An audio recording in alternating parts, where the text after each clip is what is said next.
الحمد لله كفى وسلام على عباده الذين اصطفى أما بعد فقد قال النبي صلى الله عليه وسلم من قام إيمانا واحتسابا غفر له ما تقدم من ذنبه أو كما قال عليه الصلاة والسلام.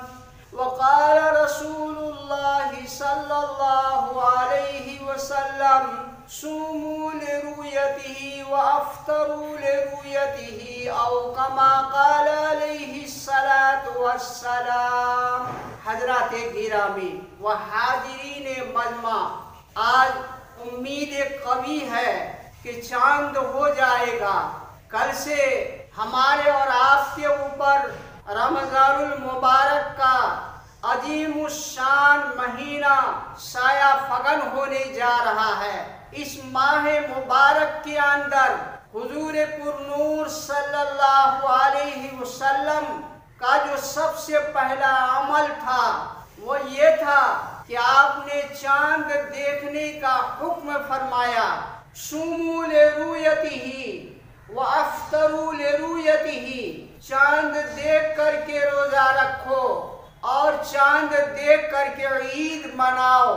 چنانچہ چاند دیکھتے وقت حضور پاک صلی اللہ علیہ وسلم سے احادیث نبویہ میں دعا بھی منقول ہے.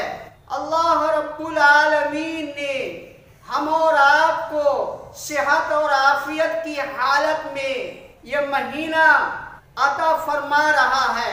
اس ماہ مقدس کے اندر ہم اور آپ زیادہ سے زیادہ اللہ رب العالمین کی عبادت میں اپنے اوقات کو گزاریں. جناب رسول اللہ صلی اللہ علیہ وسلم کا دوسرا ارشاد چاند دیکھنے کے بعد یہ ہے: من قام ایمانا واحتسابا غفر له ما تقدم من ذنبه، کہ جو شخص ایمان کی حالت میں نیکی شمار کرتے ہوئے رمضان المبارک کی رات میں تراویح کی نماز ادا کرتا ہے، اللہ تعالیٰ اس کے گزشتہ تمام گناہوں کو مٹا دیتا ہے، معاف فرما دیتا ہے. یاد رکھیے، عبادات سے جو گناہ معاف ہوتے ہیں وہ چھوٹے چھوٹے گناہ ہیں. بڑے گناہوں کی معافی کے لیے جس کو کبیرہ گناہ کہا گیا ہے، توبہ شرط ہے. اگر آپ سچے پکے دل سے توبہ کرتے ہیں، اللہ تعالیٰ ان بڑے گناہوں کو بھی معاف فرما دے گا. تو رمضان میں اہم چیز چاند دیکھنے کے بعد تراویح شروع ہو جاتی ہے. لہذا آج ہی سے اہتمام کریں کہ ہماری تراویح چھوٹنے نہ پائے. جب ہم پہلی تاریخ سے عادت اپنی بنائیں گے تو انشاءاللہ اللہ کی ذات سے قوی امید ہے کہ پورا مہینہ ہماری تراویح اہتمام کے ساتھ ادا ہوگی. اور اگر آج کی تاریخ میں ہم اور آپ نے غفلت اختیار کیا، غفلت برت گئے، تو پھر شیطان ہمیں اور آپ کو پیچھے دھکیلتا رہے گا. اس لیے اہتمام کریں تراویح ادا کرنے کی. 20 رکعت تراویح سنت مؤکدہ ہے. جس طرح سے یہ تراویح مردوں پر ہے، اسی طرح سے یہ تراویح کی نماز بغیر جماعت کے عورتوں پر ہے کہ وہ 20 رکعت تراویح ادا کریں. نبی اکرم صلی اللہ علیہ وسلم کے بعد سے یہ تسلسل چلا رہا ہے. 20 رکعت تراویح کے سلسلے میں بے شمار آپ علیہ السلام کے اصحاب اور آپ کی احادیث نبویہ سے دلیل ثابت ہے. لہذا 20 رکعت تراویح ہم اور آپ مکمل کریں.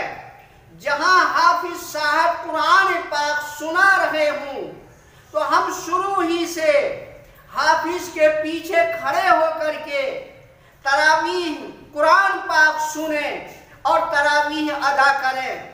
ایسا نہ ہو کہ ہم غفلت میں بیٹھے رہیں، آپس میں باتیں کرتے رہیں، جب امام رکوع میں پہنچ جائے تو ہم شریک ہو جائیں۔ یہ انتہائی بد نصیبی کی بات ہے۔ قرآن پاک کے 24ویں پارے میں فرمایا کہ قرآن پاک کی جب تلاوت کی جائے تو اس میں جو ہے تم لغو اور فالتو باتوں کو مت کہو، مت شامل کرو۔ آج ہم اپنے عمل کو دیکھیں، اپنے ماحول کو دیکھیں کہ جب ہم اور آپ مسجد پہنچتے ہیں تو وضو خانے کے پاس باتیں کرتے ہوئے ہوتے ہیں، امام اور چند لوگ امام کے پیچھے کھڑے ہو کر کے سنتے ہیں، جب امام رکوع میں پہنچنے والا ہوتا ہے تب دوڑ کر کے ہم شامل ہو جاتے ہیں۔ یہ انتہائی بد نصیبی کی بات ہے۔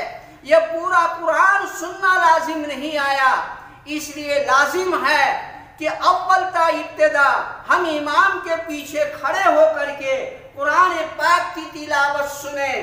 نبی اکرم صلی اللہ علیہ وسلم کا ارشاد گرامی انہی حضرات کے لیے ہے جو احادیث نبویہ کو مانتے ہیں۔ من قام ایمانا واحتسابا غفر له ما تقدم من ذنبه۔ دوسری بات یہ ہے کہ تراویح کے بعد آپ اس کے بعد جو ہے سحر کھائیں گے آخر رات میں، لیکن غفلت نہ کریں۔ نبی اکرم صلی اللہ علیہ وسلم کا ارشاد گرامی ہے تسحروا فإن السحر برکۃ، سحری کھاؤ اس لیے کہ اس میں برکت ہے، یعنی سحری کھانے کی وجہ سے بدن میں قوت حاصل ہوتی ہے، طاقت حاصل ہوتی ہے، پورے دن آدمی امنگ کے ساتھ اپنے روزہ کو پورا کرتا ہے۔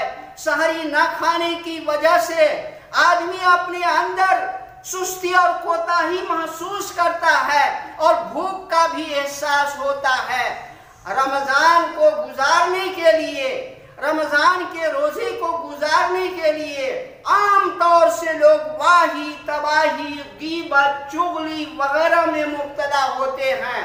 اس لیے میری یہ گزارش ہے، یہ درخواست ہے کہ دوسروں کے عیب کی طرف ہم نظر نہ رکھیں بلکہ اپنے اعمال، اپنے عیب کی طرف نظر رکھیں، اور چغلی سے اور اسی طرح سے فحش گوئی سے، برائی سے ہم دور رہ کر کے اللہ سے لو لگائیں، اللہ کی اطاعت اور بندگی میں ہم گزاریں اپنے اوقات، اپنے لمحات کو۔ آپ غور کیجئے کتنے لوگ ہیں جو روزہ رکھتے ہیں لیکن دوسروں کی غیبت کرتے ہیں، چغلی کرتے ہیں، وہ احتیاط نہیں برتتے ہیں۔ تو میری ان باتوں کا خلاصہ یہ ہے کہ آج چاند ہونے جا رہا ہے، آپ اہتمام کریں تراویح کی نماز کی، سحری کھانے کی اور روزہ رکھنے کی، اور اہتمام یہ بھی کریں کہ کوئی روزہ غفلت سے نہ چھوٹے۔ حدیث میں آتا ہے کہ جس نے جان بوجھ کر کے ایک روزہ چھوڑ دیا لم یقضی صوم الدہر، گویا کہ پوری زندگی روزہ رکھے گا لیکن اس ایک روزہ کی فضیلت کو نہیں حاصل کر سکتا ہے۔ لہذا ان باتوں کی طرف دھیان دیجئے۔ اللہ تعالی ہم سب کو بعمل زندگی گزارنے کی توفیق عطا فرمائے۔ وما علینا الا البلاغ۔